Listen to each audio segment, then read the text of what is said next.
మీ కుటుంబ శాంతి, ఆరోగ్యం, ఆర్థిక అభివృద్ధి కోసం రుద్రాక్ష మహాపూజలో తప్పక పాల్గొనండి. ఇప్పుడే నమోదు చేసుకోండి. నమస్తే రమ్మగారు. నమస్తే జయ. రమ్మగారు, కొంతమంది కొంచెం అమాయకంగా ఉన్నారనుకోండి, వాళ్ళ మీద పెత్తనం చేస్తుంటారండి. వాళ్ళకి అసలు అలా గట్టిగా మాట్లాడాల్సిన అవసరం ఉండదు. వీళ్ళు మెత్తగా ఉన్నారు కదా, ఏదో ఒకటి అనేస్తే అయిపోతుంది, నా మాట చెల్లిద్ది అనే ఆలోచన ఉన్నవారు పనికి మాలిన పెత్తనం అంటారు చూసారా, అవి చేస్తూ ఉంటారు. అమాయకంగా ఉండక్కర్లా, దానికి పెత్తనం చేసే పద్ధతి ఉంటుంది కొంతమందికి. అంతే, అది అక్కడ సాగినా సాగకపోయినా మాట్లాడేస్తే ఏదో ఒకటి అనేస్తూనే ఉంటారు కదా. ఎలా రమ్మగారు వాళ్ళని కంట్రోల్ చేయటం, లేకపోతే మనం ఎలా తప్పించుకోవటం? జనరల్గా జయ, ఇప్పుడు ఎలా ఉందంటే సమాజం, అసలు ఎవరికి ఏమీ చెప్పలేం జయ. మన పిల్లలే మన మాట వింటల్లా, మన మొగుళ్ళే మన పిల్లలే మన మాట వింటలేదు. ఎవడి ఐడియా వాడిది. Never ever judge me. నన్ను ఎప్పుడూ జడ్జ్ చేయొద్దు, నాకేమీ సలహా చెప్పద్దు, నా రకంగా నేనుంటా, నా ఇష్టం వచ్చినట్టు నేను చేస్తా అనే సమాజంలో ఉన్నాం పూర్తిగా మనం ఇప్పుడు. నువ్వు బుడ్డ పిల్లలు 8 ఏళ్ళు 7 ఏళ్ళ చిన్నపిల్ల దగ్గర నుంచి నా ఇష్టము, నా ఫ్రెండ్స్, నా రకము, నాది, నా టేస్టు, నాకు నచ్చిందే, నేను అనుకున్నదే, అక్కడి నుంచి పెళ్లి చేసుకోబోయే పిల్లల దాకా. పిల్లలు పెళ్లి చేసుకోవటమే వాళ్ళ పెళ్ళిళ్ళు వాళ్ళ ఇష్టం, ఆ పెళ్ళికి చేయవలసిన వేషం అంతా వాళ్ళ ఇష్టం, వాళ్ళు అక్కడ తర్వాత ఏం చేయాలి అది వాడి ఇష్టం, ఉద్యోగం చేయాలా వద్దా వాడిదే ఇష్టం, పోనీ దాందే ఇష్టం. ఆ చేసుకున్న పెళ్ళిలో నిభాయిస్తావా నిభాయించడం కూడా వాడిష్టమే. దేవుడు పూజ, ఇంట్లో అమ్మా నాన్న పూజ పునస్కారం అన్నీ చేసుకుంటారు, ఈ పిల్లాడు నేను ఎథిస్టుని అంటాడు. వాడు ఎథియిజము చెప్పలేకపోతాం. వాడు ఆయన ఎవరో గురువు గారి దగ్గరికి వెళ్తాడు, ఈ అమ్మా నాన్నకి ఆ గురువుకు అంతుపట్టడు, వీడు మాత్రం పోతాడు అక్కడికి.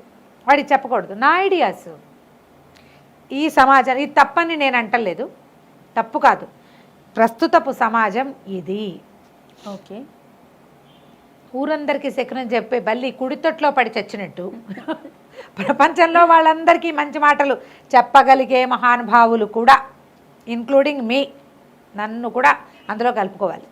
అందరికీ మంచి విషయాలు చెప్పగలిగే వాళ్ళు తమ సొంత పిల్లలకి చెప్పలేని రోజు ఇది. వాళ్ళు వినరు, నువ్వు నాకు చెప్పకంటారు, అంతే. ఇప్పుడు ఎవరి మీద చేస్తాం పెత్తనం? ఓహో, మీరు అసలు పెత్తనం చేయటానికే అవకాశం లేదండి. అవకాశమే లేదు. అయినా కూడా ఉంటారు. వాళ్ళ సంగతి చెప్తాం, వాళ్ళ సంగతి చెప్తాం. వాళ్ళు ఎలాగ ఉంటారు, అస్సలు మనం ఎవరికీ చెప్పలేని రోజు. ఎవరి మాట వింటున్నారమ్మా? ఎక్కడ వింటున్నారు అమ్మగారు? నేను చెప్తున్నాక చిన్న పిల్లల దగ్గర నుంచి నా ఇష్టం అనేవాళ్ళే ఉన్నారు చాలా. ఒకవేళ వాళ్ళు ఒప్పుకున్న కొద్ది రోజులే, ఏదో ఒక దశలో అది మొత్తం అప్సైడ్ డౌన్ అయిపోతుంది, టర్న్ అయిపోతుంది. ఇప్పుడు ప్రస్తుత సమాజం అది. వీడు ప్రతివాడు తనకిష్టమైన వాళ్ళ దగ్గర నుంచి వినటానికి ఇష్టపడతాడు. వీడు నచ్చే, ఇప్పుడు నేను నచ్చాను, నీ కూతురు నేనేం చెప్పినా వింటుంది. అదే కథ నువ్వు చెప్తే ఇది కాదు నువ్వు మొన్న చెప్పకో అంటుంది. అవును, నేను చెప్తే అదే కోతి కథ మళ్ళీ వింటానంటుంది. అవును. ఇప్పుడు నేను ఈ విషయం వీళ్ళ దగ్గర వినాలి అని పెట్టుకుంటాం. మనం కూడా అంతే చేయ, మనం కూడా అంతే. అయితే ఇప్పుడు సమాజం ఎలా ఉందంటే వీళ్ళు ఖచ్చితంగా దీనికి వీళ్ళు అని పెట్టుకుంటారు, వాళ్ళనే వింటారు. ఒకడు అన్నిటికీ గూగుల్ చేస్తా అంటాడు. గూగుల్ తల్లిని తప్పిస్తే ఎవరిని నమ్మడు వాడు. ఒకళ్ళు ఇంకొకళ్ళు ఏ పెద్దమ్మో పిన్నమ్మో పెట్టుకుంటారు, నాన్నో బాబాయ్యో పెట్టుకుంటారు, ఫ్రెండ్స్ని పెట్టుకుంటారు. చాలామంది ఫ్రెండే వీళ్ళకి విడాకులు తీసుకోవాలో వద్దో చెప్తారు, ఈ డ్రెస్ వేసుకోవాలో వద్దో చెప్తారు, ఎక్కడికైనా వెళ్ళాలో వద్దో చెప్తారు. ఫ్రెండ్స్ మీదే వాళ్ళ పెత్తనాన్ని ఒప్పుకుంటారు. మన ప్రస్తుత సమాజం ఇది అని మనకు ఒక 100 మెసేజ్లు రావాలి చేయ దీని మీద, అవును అని. అందరూ అంతే, అందరి పరిస్థితి అది. కాకపోతే ఇందులో కూడా పెత్తనం చేసేవాళ్ళు ఉంటారు. మీరు అలా ఉండద్దు, ఇలా ఉండాలి, ఇదేమిటి అని చెప్పేవాళ్ళు. వాళ్ళకి ఏంటంటే అవతల వాళ్ళు ఎస్ అంటారో నో అంటారో, వాళ్ళు మనం ఎలా తీసుకుంటారో అక్కర్లే, చెప్పాలనుకున్నది చెప్పేస్తారు. కరెక్షన్స్ అయితే ఇప్పుడు ఈ కరెక్షన్ తోటి ఏంటంటే అసలు మేము కరెక్షన్ తీసుకోమని కానీ కరెక్షన్ చెయ్యొద్దని కానీ అనకూడదు జయ. పెత్తనం కావాలి, ఎవరైనా మనకి మంచి మాట చెప్పవలసిందే. మంచి మాటకి పెత్తనానికి తేడా ఉంటుంది. కాకపోతే వీళ్ళకి ఏది వినడం అలవాటు లేని వాళ్ళకి రెండు పెత్తనంగా తోస్తుంది. మంచి మాట కూడా పెత్తనంగా తోస్తుంది అంటారా? వీళ్ళ పెత్తనం ఏంటి నా మీద, మా అమ్మ చెప్పదు, మా నాన్న చెప్పదు, ఈ ఆంటీ ఎందుకు వచ్చింది అనిపిస్తుంది. కరెక్ట్. మీ బోర్డు పెత్తనం ఏంటి నా మీద, అలాగే అనిపిస్తుంది. అసలు అలవాటే లేదు, నో తీసుకోరు, దేనికి ఎస్ చెప్పరు, దేనికి అడ్వైస్ చేయకూడదు. వాళ్ళు ఏం చేస్తే అది చేస్తారు, అదే వేసిందే గంతు అంతే. వీళ్ళకి ఎవరేం చెప్పినా పెత్తనంగానే తోస్తుంది కదా.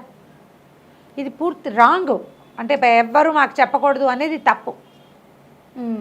ఇప్పుడు ఈ పెత్తనాలు అనే విషయం మీద మనం ఎక్కడ తీసుకోగలుగుతామంటే, ఓ భార్య భర్త కొత్తగా పెళ్ళైంది, ఆ అమ్మాయి ఏం వేసుకోవాలో అత్తగారు ఆడపడుచు నిర్ణయించకూడదు. అది నిర్ణయించవలసిన వాడు ఎవడు? అయితే ఆ అమ్మాయితో పాటే ఉండేవాళ్ళు, నాకు డిస్కంఫర్ట్, నువ్వు ఇలా బట్టలు వేసుకుంటే నాకు నచ్చట్లేదు అని ఆమెను ఒప్పించగలగాలి. వాడు ఒప్పించటమే అక్కడ ఒప్పించాలి. ఈ బట్టలు నువ్వు ఇలా వేసుకుంటే వీళ్ళు ఇలా మాట్లాడితే, లేదా అది నాకు నచ్చలేదు, ఈ ఫోటోలో ఇలా కనపడుతోంది, నాకు బాగుండలేదు, నాతో ఉన్న కంపెనీని ఇలా వేసుకోకూడదు అని ఇతను ఆ అమ్మాయిని సరే అనిపించుకోవాలి. భర్తకి అభ్యంతరం లేకపోతే అత్తగారికి, ఆడపడికి, మామగారికి అభ్యంతరం ఉంటే కుదరదు. అది పెత్తనం. కరెక్ట్ అండి. ఆ అమ్మాయి డబ్బులు ఏం చేయాలి అనేది అమ్మాయి భర్త, కొంత మటుకే కుటుంబం ఉంది, కొంత మటుకే కుటుంబం. అంతేకాని ఆ అమ్మాయి ఏమీ చేయకూడదని అన్నీ మాకే ఇవ్వాలని అంటాం పెత్తనం. అలాగే అల్లుడు కూడా, అల్లుడు మా అమ్మాయితోటే మాట్లాడాలి, వాళ్ళ అక్కయ్యతో చెల్లెలతో మాట్లాడకూడదు, ఇలాంటివి పెత్తనాలు. ఇవి చేయకూడని అవి. పిల్లలకు కూడా చెప్పకూడదంటే ఎక్కడ చేస్తాం కదా. ఇప్పుడు చుట్టుపక్కల ఫ్రెండ్స్ ఏదో మనం ఒక డ్రెస్సు, అదేం పెద్ద పెద్ద మెడలు ఉన్నది కాదు, ఏమీ కాదు, అయినా కూడా మనం రెగ్యులర్గా వేసుకునే దానికి కొంచెం భిన్నం. వెంటనే వీళ్ళు ఒక జడ్జిమెంట్ పాస్ చేస్తారు, ఏం పెద్ద బాగుండలేదు, నీకు సూట్ కాలేదని. ఇద్దరు బాగుందంటారు, ఇద్దరు బాగులేదంటారు. మనం ఎవరితో వెళ్ళాలి? అవతల వాళ్ళు మనని కంట్రోల్ చేసేస్తున్నారు అనిపిస్తుంది. నీ మనసుతో పాటు ఇంకో ఇద్దరు ఓటేస్తే వెళ్ళిపో. నీకే అనుమానంగా ఉంది, ఇద్దరు వద్దన్నప్పుడు మానే. బాగుంది. చేర్చా వద్దా అనేది అన్ని విషయాల్లోనూ ఇంతే చేయాలి. నీకు అవతల వాళ్ళు నీ మీద పెత్తనం చేలాయిస్తున్నారు అని అనిపిస్తే వాళ్ళని అవాయిడ్ చేయి మొదట. ఓకే. నెక్స్ట్ టైం ఏ డెసిషన్ మేకింగ్ వ్యవహారంలోనూ వాళ్ళని రానివ్వద్దు. అత్తగారులను కూడా, అబ్బాయిలైనా అమ్మాయిలైనా, అత్తమావల్ని కూడా నువ్వేం చెయ్యాలో, మీ అమ్మా నాన్నలతో నువ్వు ఎలా ఉండాలో మూడో వాళ్ళు డిసైడ్ చేయకూడదు. ఇద్దరు భార్యాభర్త డిసైడ్ చేసుకోవాలి. దీని మీద అబ్బాయో అమ్మాయో రెండో వాళ్ళని ఒప్పించుకోవాలి. మిగిలిన ఫ్యామిలీ ఇష్యూస్ కూడా ఉంటాయి తప్పకుండా, కుటుంబానికి కొంత అవకాశం ఇవ్వాలి. కానీ పూర్తి అవకాశం వాళ్ళకే ఇచ్చి చేయకూడదు. నువ్వు నలిగిపోకూడదు దాని కింద పడి, వాళ్ళ పెత్తనం కింద నువ్వు నలగకూడదు. నువ్వు కూడా కొంచెం నుంచినందుకు నీకు అవకాశం కావాలి కదా. ఒకవేళ అవతల వాళ్ళు నీ మీద అనవసర పెత్తనం చేస్తున్నారు అని అనిపిస్తే కొన్ని అవసరాలు ఉంటాయి. అందులో ఏంటంటే, నువ్వు రాత్రి వేళ దూరంగా ఎక్కడికైనా వెళ్ళటం, నువ్వు ఒంటరిగా ఎక్కడికైనా వెళ్ళటం, తెలియని కొత్త ప్రదేశానికి వెళ్ళటం, తెలియని కొత్త వ్యక్తుల దగ్గరికి స్పెండ్ చేయటం, నీకు ఆహారం విషయంలో, చిన్నపిల్లలకి పెట్టే ఫుడ్డు, అలాంటి వాటిలలో ఇతరుల మాటలు తప్పకుండా వినాలి. వాటిని పెత్తనంగా భావించద్దు. రాత్రి 12ంటికి పార్టీకి వెళ్దాం అనుకుంటాం. ఇది నేను మీన్ చేసి చెప్పట్లేదు జయ, జనరల్గా చెప్తాను. మా అమ్మ నాన్న వెళ్ళనిచ్చేవాళ్ళు, మా అత్తగారు ఒప్పుకోవట్లేదు అని అత్తగారిది పెత్తనంగా భావించద్దు.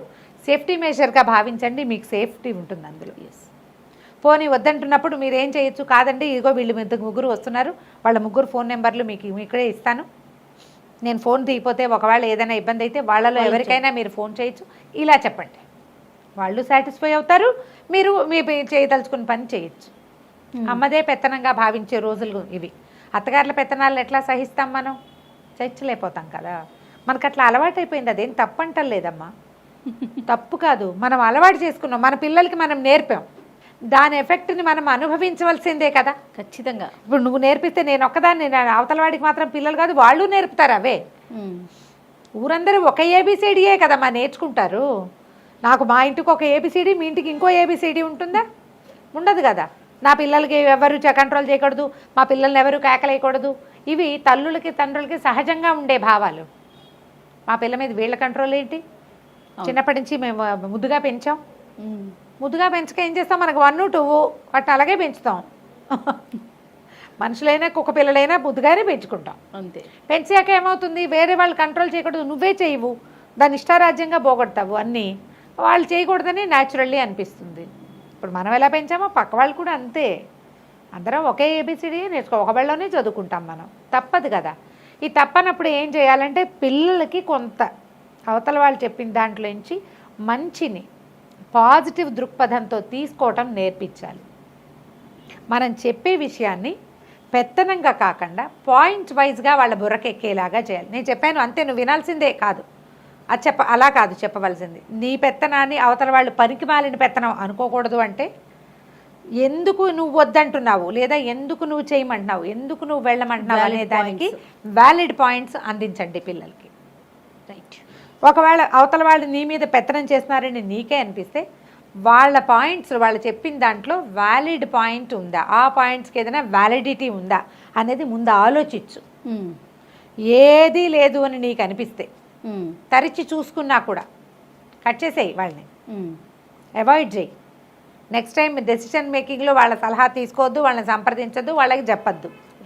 నువ్వు 2-3 సార్లు అవాయిడ్ చేస్తావని తెలిసాక వాళ్ళు నిలదీశారు అనుకో, అప్పుడు పరిస్థితి నువ్వు నా మీద అనవసరంగా పెత్తనం చేస్తున్నావు, అందుకే నేను అవాయిడ్ చేశాను, అందుకే నేను నీకు చెప్పటం లేదు.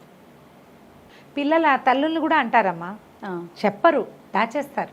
ఎందుకంటే తల్లుల ఓవర్ రియాక్షన్ వల్ల రియాక్ట్ అవ్వద్దు. పిల్లలు గర్ల్ ఫ్రెండ్స్ బాయ్ ఫ్రెండ్స్ ఉన్నారు, గర్ల్ ఫ్రెండ్స్ ఉన్నారు లాంటి విషయాలు, ఎక్కడికైనా వెళ్ళటము, దొంగతనాలు చేయటము, ఎక్కడికో వెళ్ళిపోయి ఏదో చేసేయటము, అడ్వెంచరస్ బిహేవియరు, కొత్త కొత్తవి ఎక్స్ప్లోర్ చేయటము, ఇలాంటివి వేగ్గా మనకు అర్థమవుతాయి. కేకలేసి మాన్పటానికి ట్రై చేయొద్దు. పిల్లల్లో ఉన్న ఉత్సాహాన్ని దేమిటో అది మనం అర్థం చేసుకుంటే దాంట్లో ఉన్న సేఫ్టీ ఏమిటి, అన్సేఫ్ థింగ్ ఏంటి, ఏ ప్రమాదం పొంచుంది అందులో, అది మీరు అర్థమయ్యేలా చెప్పగలిగితే పిల్లలు వ్యాలిడ్ పాయింట్స్ని తీసుకోగలిగే అలవాటు చేసుకుంటారు. వాళ్ళ మీద ఎవ్వరూ అనవసరంగా పెత్తనం చేయలేరు, ఎందుకంటే వీళ్ళ దగ్గర పాయింట్స్ ఉంటాయి. ఇది మన సేఫ్టీ కోసమే, ఇది నువ్వు కరెక్ట్ వాళ్ళని ఎట్లా అవాయిడ్ చేయాలి అని అడిగావు నువ్వు క్లియర్గా, బట్ నేను దాన్ని అవాయిడ్ చేయదు, అందులో నుంచి ఉన్న పాయింట్స్ తీసుకోండి అని చెప్తున్నా. చాలా బాగుంది రమ్మగారు, ఉపయోగపడే విషయం. వెంటనే నచ్చకపోతే మనం ఏం చేస్తాం, ఇది వద్దు అని డిక్లేర్ చేసేస్తాం. మీరు అన్నట్లుగా దాంట్లో అసలు వాళ్ళు దేన్ని ఇష్టపడుతున్నారు, అది దాంట్లో వచ్చి మంచి చెడులు ఏంటని కనుక మనం చెప్పగలిగితే వాళ్ళు ఎంకరేజ్ చేసినట్లు ఉంటుంది. అవుతుంది. ఫ్రెండ్స్ కూడా నో అనేటప్పుడు ఎందుకు నో అనేది మనం చెప్పగలగాలి. ఎస్, అర్థం చేసుకుంటారంటారా? డెఫినెట్గా ప్రాక్టీస్ చేయాలి, అది మనకు అవసరం కదా జయ. ఇప్పుడు మనం అందరినీ అవాయిడ్ చేస్తాం, మనకు మనుషులు ఎవరు ఉంటారు? కాదు రమ్మగారు, నేను అనేది పిల్లలు అర్థం చేసుకుంటారంటారా? డెఫినెట్గా మనం నేర్పాలి అది. ఎస్, మనం నేర్పించాలి. ఏదైనా ఒకటి నో అంటే, ఇప్పుడు కాదు జయ నువ్వు కంప్యూటర్ అడిగింది అనుకో మీ అమ్మాయి, అది దానికి నీ దగ్గర ఉన్న 25-30 వేలది చాలదు, 70-80 వేలది కావాలి. అప్పుడు మనం ఏం చెప్తాం దానికి సహజంగా, అమ్మలు ఇంతంతగా డబ్బులు ఇప్పుడు చిన్న క్లాసే కదా, చిన్న క్లాస్, నువ్వు చిన్న క్లాసు ఎందుకు ఇది చెప్పచ్చు, నువ్వు చిన్న క్లాసు ఒకటి, వాళ్ళు ఎవరి దగ్గర ఉందంటే వాళ్ళ దగ్గర డబ్బులు బాగా ఉండుంటాయి నాన్న, మనం కూడా సేవ్ చేద్దాం, నువ్వు కొన్ని ఖర్చులు తగ్గించు, నువ్వు కూడా సేవ్ చేసి నెక్స్ట్ ఇయర్ కొందాం. నెక్స్ట్ ఇయర్కి దాని అవసరం లేదని మీ అమ్మాయికి ఆటోమేటిక్గా అర్థమైపోతుంది. అవును, ఎక్కడికైనా వెళ్ళటం, అక్కడ ఉన్న ఏమిటి ప్రమాదం, ఇబ్బంది ఏంటి, మనకేమి ఇబ్బంది, మనం ఎందుకు వద్దనుకుంటాం. ఎస్, అది కొంచెం అర్థం. చాలా విషయాలు మనం చెప్తే అర్థమవుతాయి జయ. 90% మనం చెప్పం, నో అంటూ ఉంటాం, అంతే. రీజన్స్ చెప్పలేకపోతాం. కొన్నిటికి రీజన్స్ ఉంటాయి కదా గ్యారంటీగా, చిన్న ఉంటాయి, వీటికి ఎందుకులే మనకి అని అనిపిస్తుంది, వాటిని నో చెప్తే కోపం వస్తుంది పిల్లలకి. రీజన్స్ ఉన్న విషయాల్ని ఆ రీజనింగ్ తోటి ఒప్పిస్తే పిల్లలు వినడానికి అలవాటు పడతారు జయ, వింటే మంచిది మనకి. సో ఇప్పుడు మీరు చెప్పిన దాన్ని బట్టి నాకేమర్థమైందంటే పెత్తనం కూడా మంచిదే. అంతేనా రమ్మ? అంతే. రైట్. నమస్తే. నమస్తే.